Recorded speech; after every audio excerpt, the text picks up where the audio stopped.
印尼不少城市以奔跑的姿态迈出现代化发展步伐，而对一些珍贵的传统技艺来说，这带来巨大冲击，有的陷入发展迟滞的困境，甚至面临失传的境地。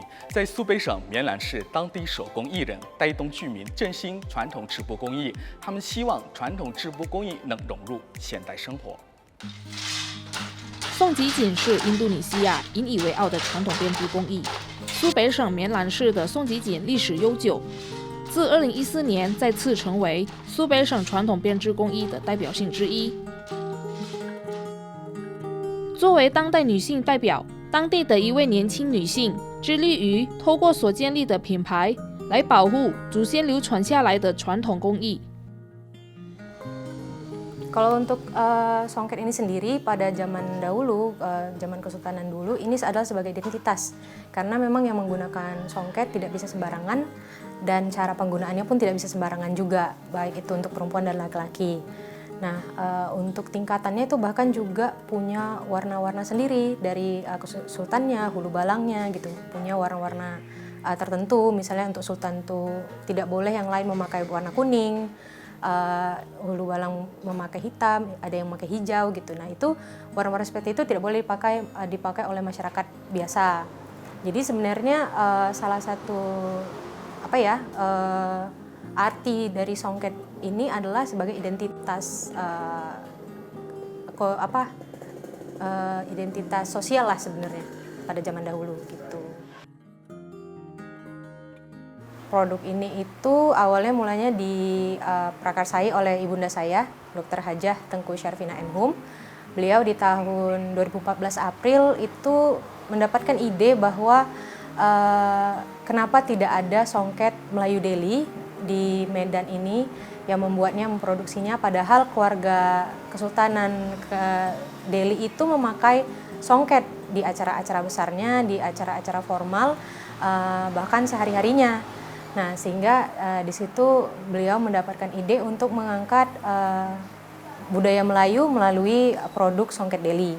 Jadi mama tuh ada keturunan dari keluarga Kesultanan Deli, dari Tengku Perdana, yaitu adiknya Sultan Deli waktu itu. Nah, jadi karena itu ya mungkin salah satu bawaan darah ya, panggilan hati gitu ya, fashionnya, jadi sehingga merasa memang memiliki kewajiban untuk melestarikan kembali budaya-budaya Melayu ini. Kok sekarang ini mungkin lebih kepada bagaimana memang memperkenalkan songket Deli ini kepada kembali ya kepada orang-orang masyarakat Deli tentunya, sekaligus juga kepada dunia gitu.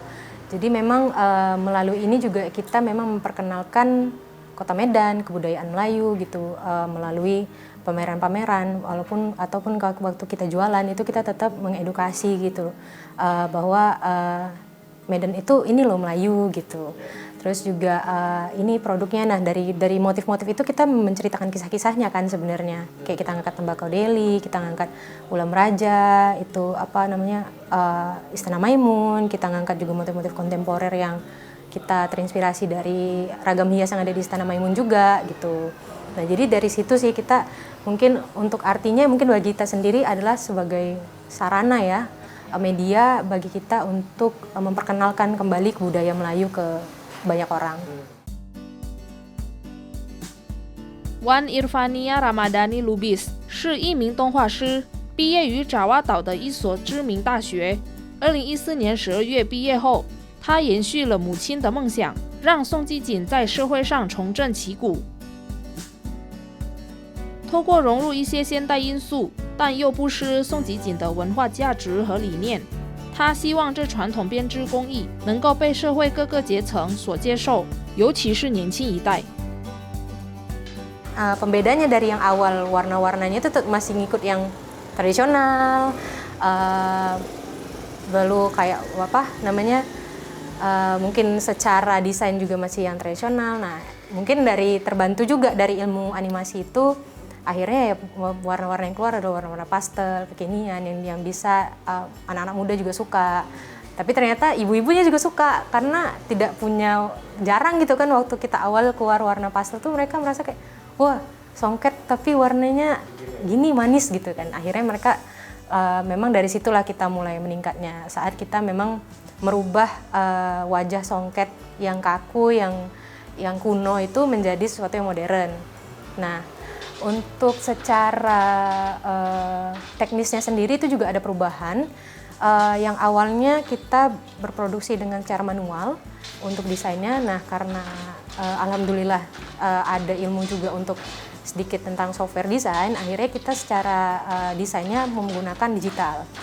Jadi semua songket kita ini didesain secara digital, tapi produksinya tetap tradisional karena emang kita ingin secara memang ingin melestarikan proses itu. Nah, tapi memang secara desain bisa dipermudah dengan digital. Kalau hari ini kita memang ingin menjadikan songket Deli ini sebagai produk budaya yang bisa dipakai kapanpun, bukan hanya dalam acara formal ataupun bukan juga hanya dengan motif-motif lama. Jadi memang kita berupaya untuk berinovasi sejauh mungkin, sebaik mungkin, tapi tetap memperhatikan norma-norma budaya Melayu sendiri. Bagi kita sendiri ya, memang kita ini adalah sebagai kembali tadi media kita untuk bercerita sih sebenarnya, mengkisahkan kehidupan masyarakat Deli yang mungkin tidak banyak orang tahu gitu. Memang sebenarnya kalau motif songket itu dari Malaysia, Kalimantan, Palembang, Aceh sampai Padang itu semua dasarnya sama. Batu bara juga pasti itu pucuk rebung, tambuk manggis, naga saung, pasti semua punya itu. Nah, makanya kita pembedanya adalah kita menggali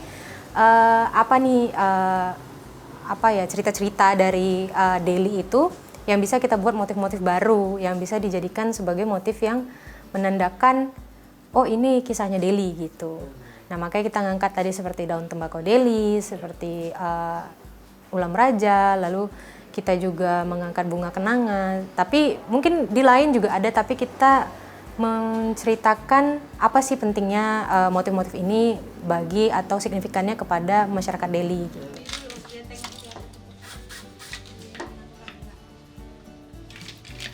Kita masih mencoba mempertahankan dengan alat yang memang dari dulu dipakai ya, dari teknik hani, dari teknik motifnya, bahkan sampai tenun, itu memang kita pertahankan. Juga beberapa motif itu juga kita tetap menggunakan motif-motif yang klasik, tapi memang mungkin ada yang benar-benar klasik atau kita campur dengan kontemporer selama tidak merubah ya. Sekarang ini kita totalnya 21 orang sama saya, itu udah masuk office, udah masuk penenun. Penenun itu juga terbagi ya, ada yang menenun, ada yang khusus memotif, ada yang menghani, ada yang masih dia menghani, memotif, dan ini gitulah. Masih karena dia emang kayak master, kepala penenun dan segala macam. Karena kita udah ada tupoksinya masing-masing. Kalau range harga kita dari terendah dari 600.000 sampai 4 jutaan. Itu materialnya beda-beda, ada yang polyester rayon, ada yang katun 100%, ada yang katun sutra, ada yang dengan benang metalik, benang kristal, ada yang tidak menggunakan ada yang misalnya seperti yang ini itu menggunakan benang rayon aja, nggak pakai benang metalik. Nah, kalau untuk quality sendiri memang kita cukup rewel karena memang kita menjaga kualitas motif, lalu kepadatan tenun, dan juga setelah produksi ya, setelah tenun kita juga ada beberapa proses lagi yang kita lakukan dari QC untuk mengecek kebenaran motifnya, misalnya kesesuaian motif ya dengan hitungannya. Penggulungan benang itu makan waktu sekitar 1-2 hari. Nah, setelah digulung benangnya dihani. Dihani itu adalah proses untuk persilangan benang supaya benang itu bisa menjadi kain. Itu pengikat benang pakan nantinya. Nah, benang lusinya dihani, hani makan proses 1 hari biasanya. Lalu setelah dihani itu masuk ke proses nyosok. Nyosok itu memasukkan benang helai per helai itu ke sisir dan karam. Itu memakan waktu 1-2 hari juga. Nah, setelah itu sebelum proses motif tuh kita ada proses desain juga. Nah itu ada sekitar 3-5 hari, biasanya tergantung dari tektokan sama kliennya juga. Kalau misalnya itu custom ya. Nah lalu lanjut ke setelah proses motif itu masuk ke proses tenun. Proses tenun ini memakan waktu, kalau untuk yang kualitas yang standar, yang dengan benang yang polirayon itu memakan waktu 5-7 hari untuk 2 meter.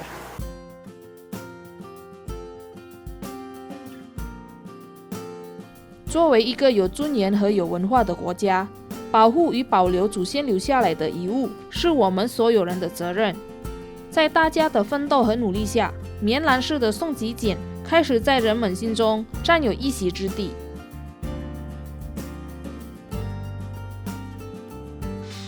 Himbauan Ibu untuk milenial, anak-anak muda, kenalilah budayamu melalui songket ini, ya kan? Karena apa? Songket ini punya makna, bukan asal pakai, asal sarung, pergi mengaji pakai songket, enggak. Nah, jadi ketika kita menghadiri sebuah acara adat, kita gunakan songket.